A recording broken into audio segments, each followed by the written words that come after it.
Amados hermanos y amigos del grupo Edificados en la Palabra, me es un gusto saludarles en el nombre de Cristo. Paz a vosotros. Soy su hermano en Cristo, Marcos Tejeda, desde México. Es un gusto volver a reflexionar la palabra y agradezco a Dios primeramente porque nos permite escuchar su voz a través de esta reflexión. Bien, queridos hermanos, acerca de la conducta cristiana, es importante meditar en cómo poder conducirnos, y ese es el tema de hoy. Cómo conducirnos, hermanos, acerca de nuestra vida cristiana y cómo poner en práctica todas las enseñanzas que hemos aprendido en nuestro transitar y experiencia cristiana. Hace unas semanas tuve la oportunidad de descansar, valga la redundancia, entre la semana, después de un año de trabajo, donde ocurrieron accidentes, donde hubo cargas emocionales, luchas internas que a veces el enemigo pone para que cesemos y nos alejemos de nuestra relación con nuestro Dios. En fin, luchas y luchas, pero más que eso, bendiciones. Porque el servir al Señor es todo un privilegio y es una bendición, queridos hermanos. Y bueno, ante todo esto, muchos se preguntarán cuál es la receta. ¿Cómo es que algunos de nosotros seguimos y salimos adelante? ¿Qué tenemos que hacer para comportarnos y soportar las adversidades, los males de salud, las circunstancias difíciles? ¿Hay alguna receta? Fíjense, hermanos, el apóstol Pablo,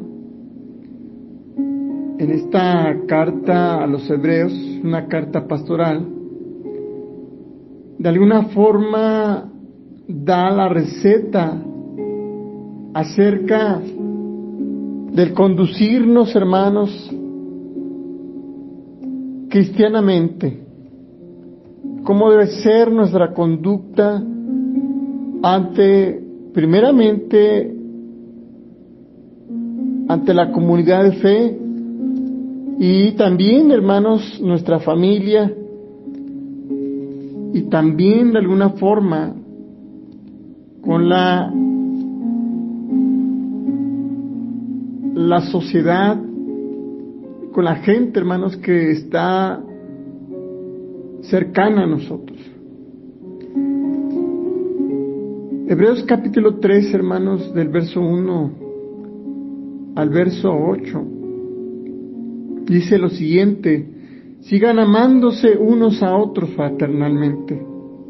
No se olviden de practicar la hospitalidad, pues gracias a ella, algunos, sin saberlo, hospedaron ángeles. Acuérdense de los presos como si ustedes fueran sus compañeros de cárcel, y también de los que son maltratados como si fuesen ustedes mismos los que sufren. Tengan todos en alta estima el matrimonio y la fidelidad conyugal, porque Dios juzgará a los adúlteros y a todos los que cometen inmoralidades sexuales. Verso 5, manténganse libres del amor al dinero y conténtense con lo que tienen, porque Dios ha dicho: nunca te dejaré, jamás te abandonaré. Así que podemos decir con toda confianza: el Señor es quien me ayuda, no temeré. ¿Qué me puede hacer un simple mortal? Acuérdense de sus dirigentes que les comunicaron las palabras de Dios. Consideren cuál fue el resultado de su estilo de vida e imiten su fe. Jesucristo es el mismo, ayer y hoy y por todos los siglos. Este estos versículos, queridos hermanos, y puedo decir todo el capítulo 13, el escritor de los Hebreos concluye su obra que comienza haciendo reflexión que Dios ha enviado su palabra, la ha revelado con el fin de que le conozcan, con el fin de que sepan que Él es el Dios soberano. Pero aquí en el capítulo 13, el escritor de los Hebreos concluye su obra con una serie de pautas prácticas sobre cómo podían sus oyentes servir a Dios, cómo vivir fuera una fe que se persevera, una fe auténtica, cómo reflejar esa fe ante aquellos que no tienen, que están en la barrera de la sin fe. Fíjense, hermanos, cómo el capítulo 13 del versículo 1 al 6 aparecen las primeras 5 instrucciones generales que habrían sido resultado familiares en todas las iglesias cristianas.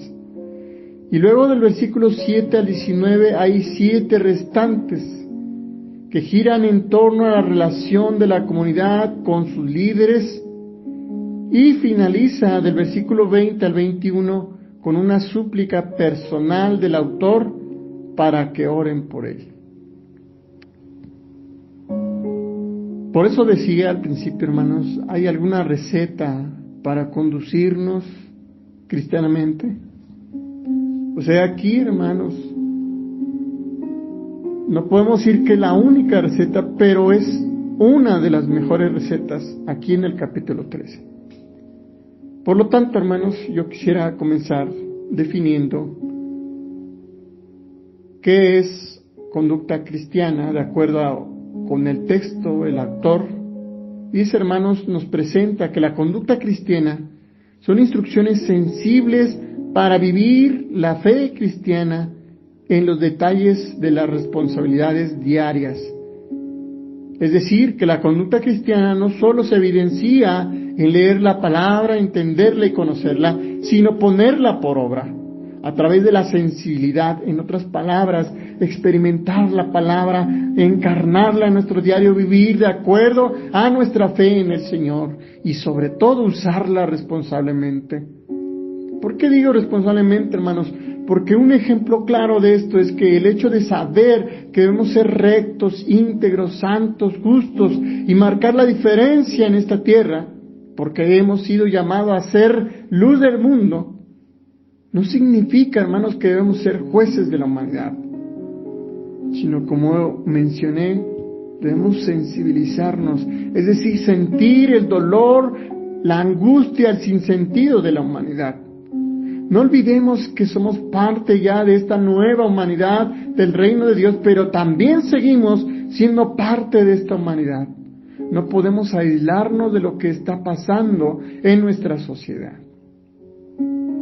El autor de los Hebreos, hermanos, comienza en el versículo 1 y 2 cosas a reflexionar. La primera, hermanos, es el amor fraternal, el amor hacia los demás. El amor, hermanos, hacia nosotros como comunidad y asimismo, hermanos, reflejada a través de la hospitalidad. Fíjense, hermanos, veamos primeramente este amor. En el griego, hermanos, para describir la palabra amor hay 4 connotaciones que describiré brevemente. Primeramente, hermanos, el idioma griego antiguo del Nuevo Testamento había 4 palabras que podíamos traducir como amor. La primera, hermanos, es eros, era una palabra para amor que describía cómo podríamos adivinar por la propia palabra el amor erótico refiriéndose al amor sexual. Hay un amor, hermanos, entre pareja y ese amor es un amor eros, donde puedes sentir atracción, donde puedes tener una conexión con la otra persona y obviamente, hermanos, concluir con un acto sexual. Este acto, hermanos, dentro del rubro y el principio de Dios. Algo, hermanos, que se goza en la intimidad con su cónyuge, solamente en esa área de intimidad conyugal. La otra palabra, hermanos, referida al amor es storge, que es la palabra amor que se refiere al amor familiar. El tipo de amor que existe entre un padre y un hijo o entre los miembros de la familia en general. La tercera palabra, hermanos, referida al amor es agape. Es la palabra más poderosa para el amor en el Nuevo Testamento. Y a menudo, hermanos, se usaba para describir el amor de Dios hacia nosotros. Es un amor que ama sin cambiar. Es un amor abnegado que da sin exigir ni esperar retribución. Es un amor tan grande que se puede dar a los que son difíciles de amar o son desagradables. Es el amor que ama incluso cuando se es rechazado. El amor agape da y ama porque quiere. No exige ni espera ninguna retribución del amor dado. Da porque ama, no ama para recibir. El amor agape no se trata de sentimientos, se trata de decisiones. En otras palabras, es una donación de Dios hacia la humanidad. Juan 3:16 dice que porque de tal manera Dios dio a su Hijo Jesucristo, amándonos más a nosotros, para que fuésemos, hermanos, abrazados por su gracia. Es un paráfrasis, hermanos. Es una declaración de amor comprometido, un amor que llega hasta el final, es un amor sin fin, es un amor sin condiciones, es un amor sin fingimiento, que no necesita sentir algo por el otro. Es un amor trascendente, porque Él es la fuente del amor.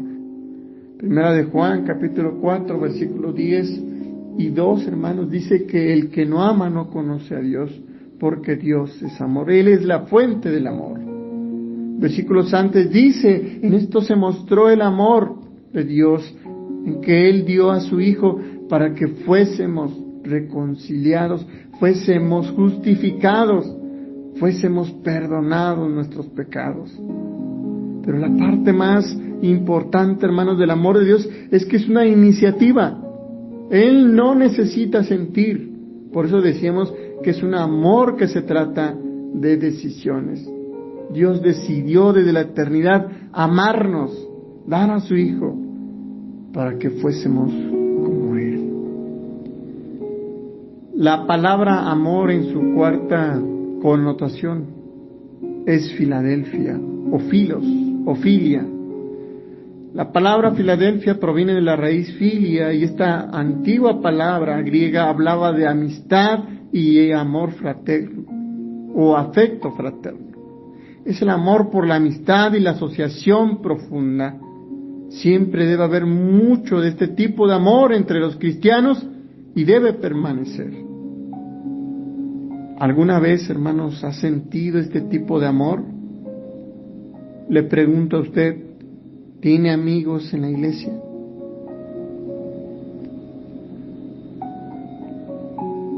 El apóstol Pablo, a través de esta carta que es enunciada como el autor, él refiere, hermanos, que debemos amarnos. La conducta cristiana, hermanos, se refleja en amarnos unos a otros, fraternalmente, filialmente, filadelfiamente. Pero este amor, hermanos, es a través de esas relaciones, de esos lazos fraternales de amistad. Por eso yo le hacía esa pregunta, hermanos. ¿Hemos sentido o alguna vez, hermanos, ha expresado ese amor, este tipo de amor filial? ¿Tiene usted amigos en la iglesia? Es muy triste que en nuestra iglesia o como cristianos no pasamos del nivel 2 de la amistad. Voy a describirle 4 4 niveles de la amistad. El primer nivel es saludarse. Hola. Y el otro responde hola. El segundo nivel es tener un tiempo para intercambiar palabras. Por ejemplo, el cómo has estado, cómo te ha ido. Hasta incluso empezar a demostrar un afecto. ¡Qué gusto verte! Pero el nivel climático de la amistad, hermanos, es el conocerse mutuamente sin fingimiento. Sin embargo, hermanos, la prueba más difícil es el cuarto nivel, es el confiar plenamente del otro. Ahora usted dígame, ¿tiene amigos en la iglesia? ¿Qué nivel de amistad tiene con los demás? ¿Existe un repertorio de conocidos, amigos de la iglesia? ¿Alguien que pueda confiarle algo y saber que no le va a defraudar?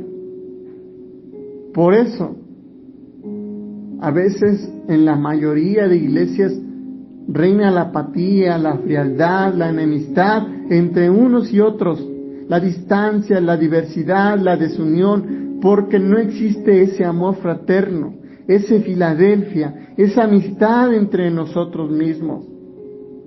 No hay, hermanos, ese cuarto nivel, ni mucho menos ese tercer nivel. Todos, hermanos, automáticamente llegamos siempre al segundo nivel.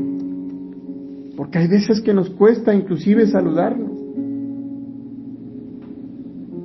Es tiempo de romper con los moldes de este mundo. El autor en Hebreos capítulo 2, hermanos, nos pide romper también y nos exhorta y nos hace la mención de romper con los moldes de este mundo. Hace un tiempo escuché una de las familias que no se llevan bien porque hay chismes. Hay esa irresponsabilidad de actuar como Dios manda. Los textos que acabamos de leer nos exhortan a amarnos con amor, sin fingimiento, sin máscaras, sin disensión, sin rivalidad. Es triste que la apariencia secular está bien introducida en nuestra conducta humana. Un ejemplo de ello es cuando ahora vemos quién viene mejor vestido, quién trae los mejores zapatos, quién trae el mejor carro, quién tiene el mejor puesto de trabajo, quién tiene inclusive la mejor escuela, quién gana más, quién da más, quién canta mejor, quién ora mejor, quién predica mejor, hasta quién trata mejor, quién hace esto o aquello mejor, siempre buscando la superioridad del otro. Eso es la apariencia que se refleja a veces en nuestras vidas cristianas. Y esto es lo que capta más nuestra atención en querer aparentar algo que no somos. Dios, amados hermanos, quiere que nos amemos sin fingimientos, que tengamos lazos de confianza donde pueda yo dejar algo en las manos de mi hermano en la fe y confiar que Él lo multiplicará o cuidará como si fuera yo mismo. Repito, lamentablemente nos hace falta reflejar y sensibilizarnos en la responsabilidad que tenemos en nuestra conducta. A veces amamos o confiamos con los que solo nos caen bien, con los que son de nuestra clase, de nuestro credo, de nuestra forma de pensar. Pero la situación es esta: ¿qué caso tiene así amar? El apóstol Pablo en esta carta nos dice que aquellos que se aman fraternalmente practiquen la hospitalidad. Practicar la hospitalidad, hermanos, era una cosa importante en la permanencia del amor fraternal. entre creyentes. La hospitalidad es una virtud importante que a menudo es un mandato entre cristianos y también como líderes. Fíjense, hermanos, en el mundo antiguo existían las posadas. Eran conocidas por su inmoralidad. Hoy, en la actualidad, pues son los hoteles. Pero era importante para los cristianos que viajaban a encontrar hogares abiertos de otros cristianos.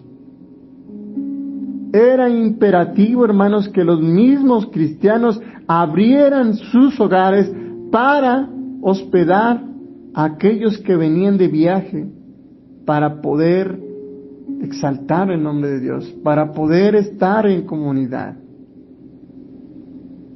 Hoy la hospitalidad a veces brilla por su ausencia. La palabra griega antigua para hospitalidad se traduce literalmente como amor por los extraños. El amor fraternal significa amor por todos nuestros hermanos y hermanas en Jesús, no solo por aquellos que actualmente son nuestros amigos. Hay gente, o habemos cristianos, que cerramos nuestros hogares.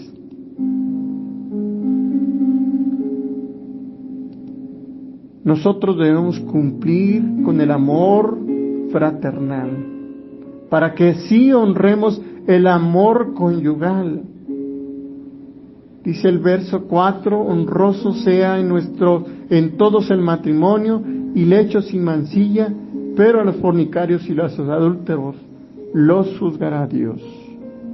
La Biblia sostiene que el ideal de la vida matrimonial y la institución de la familia es honrar el matrimonio. Lo demás el Señor lo juzgará. Pero sobre todo, hermanos, también somos llamados a dejar la avaricia, el poder compartir, como decía hace un momento, dejar esa apariencia. A veces muchos presumimos, hermanos, pero no estamos dispuestos a dar, no estamos dispuestos a compartir. Repito, hermanos, lamentablemente nos hace falta reflejar, sensibilizarnos en la responsabilidad que tenemos en nuestra conducta. ¿Qué caso tiene amar, hermanos, a los que conocemos? Jesús dijo en el Sermón del Monte, ahí en Mateo capítulo 5 al 7, en especial el versículo 43 al 48 del capítulo 5, dijo: ustedes han oído que se dijo, ama a tu prójimo y odia a tu enemigo, pero yo les digo, amen a sus enemigos y oren por quienes los persiguen, para que sean hijos de su Padre que está en el cielo. Él hace que salga el sol sobre malos y buenos, y que llueva sobre justos e injustos. Si ustedes aman solamente a quienes los aman, ¿qué recompensa recibirán?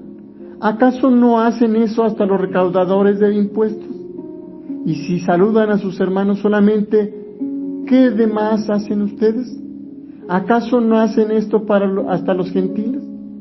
Por tanto, sean perfectos, así como su Padre celestial es perfecto. Dios, hermanos, quiere erradicar el odio y así exige al mismo momento llegar al nivel de Él, el amor agape, el amor sin condición. Quiero terminar exhortando, y asimismo, hermanos, cuando digo exhortando no es regañando, sino aconsejando, hermanos, que uno de los ejercicios más prácticos de la sociedad para romper la confianza, es decir, el cuarto nivel de la amistad, es romper con los chismes. El chisme, hermanos, rompe la confianza. El chisme, hermanos, es la desunión de muchas sociedades, de muchas familias, inclusive disensiones, rupturas en la iglesia. Cuando Dios nos pide amarnos, ser hospitalarios, amarnos como parejas, amar y compartir todo lo que tenemos, no solo con nuestros amigos, sino también como hermanos, y sobre todo, hermanos, con aquellos que no tienen, que sufren, que viven en escasez. Hay un viejo refrán que dice: el buen juez por su casa empieza. El escritor a los Hebreos es lo que nos está diciendo. Tenemos que empezar desde nosotros mismos, desde la casa de fe, desde nuestras familias, desde nuestros bolsillos, desde nuestro amor. Hay que reflexionar qué tipo de amor tengo y qué tipo de amistades tengo. Pero sobre todo, cuántos amigos tengo en la iglesia. Decía algo que ejerce en la sociedad comúnmente para romper el amor son los chismes, la rutina,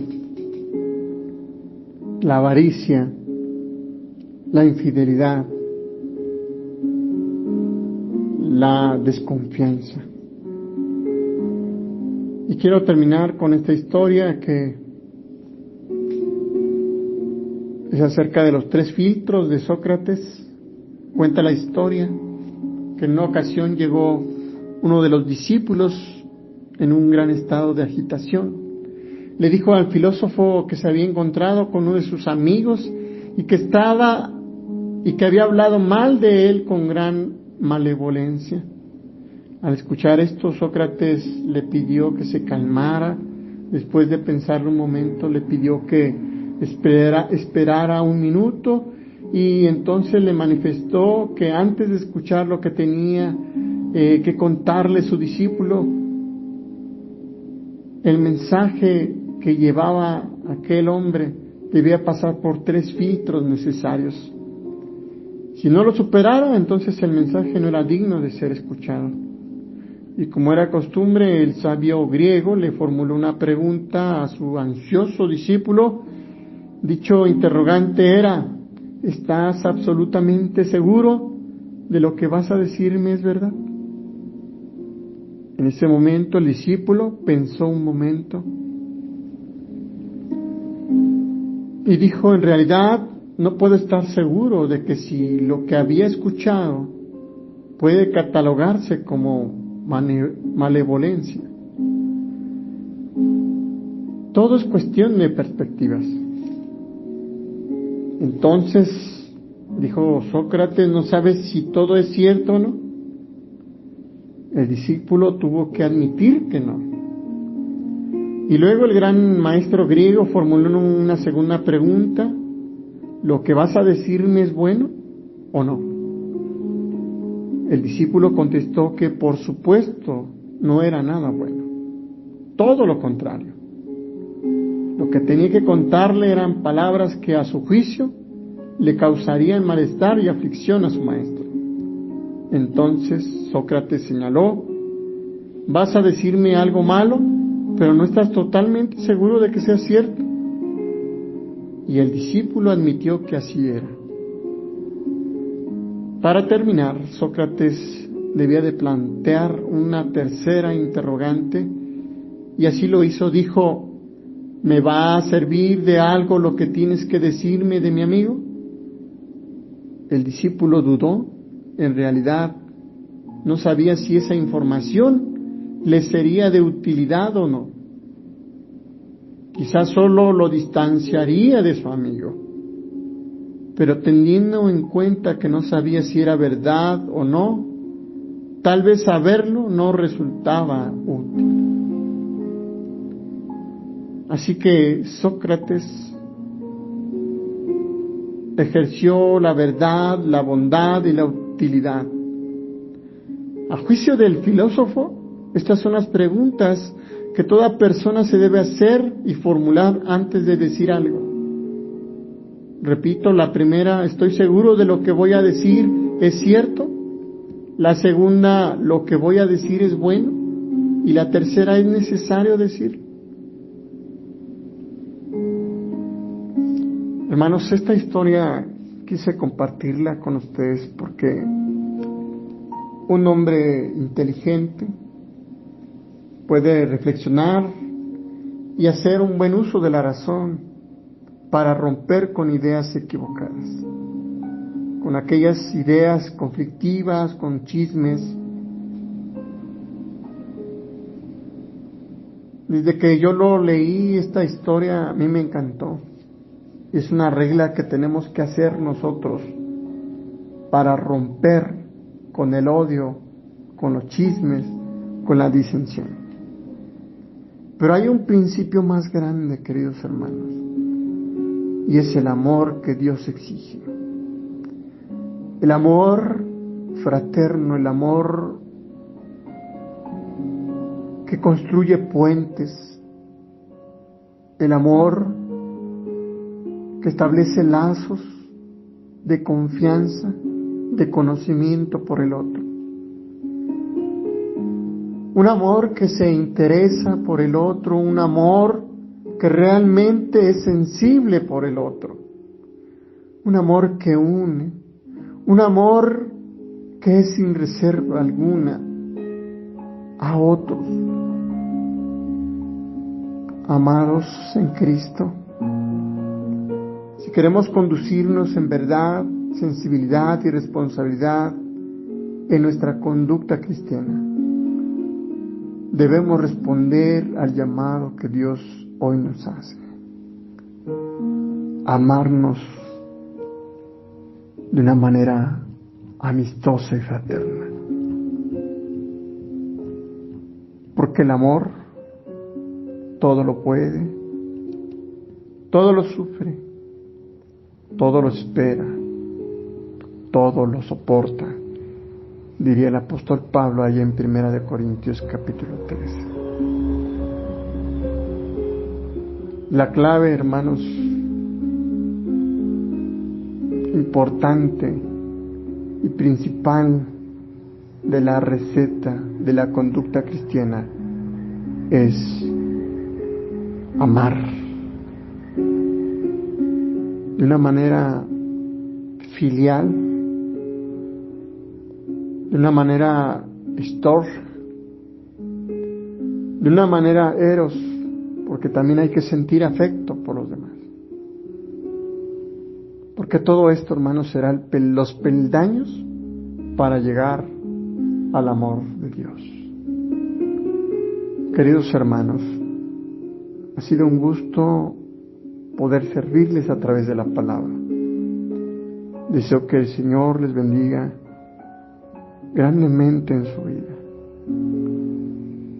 Y recuerden, debemos romper con los moldes de esta humanidad. Porque Dios nos ha llamado a ser luz, sal, pero sobre todo, hermanos, ser las manos amorosas de Dios hacia la humanidad. Que Dios les bendiga. Paz a ustedes.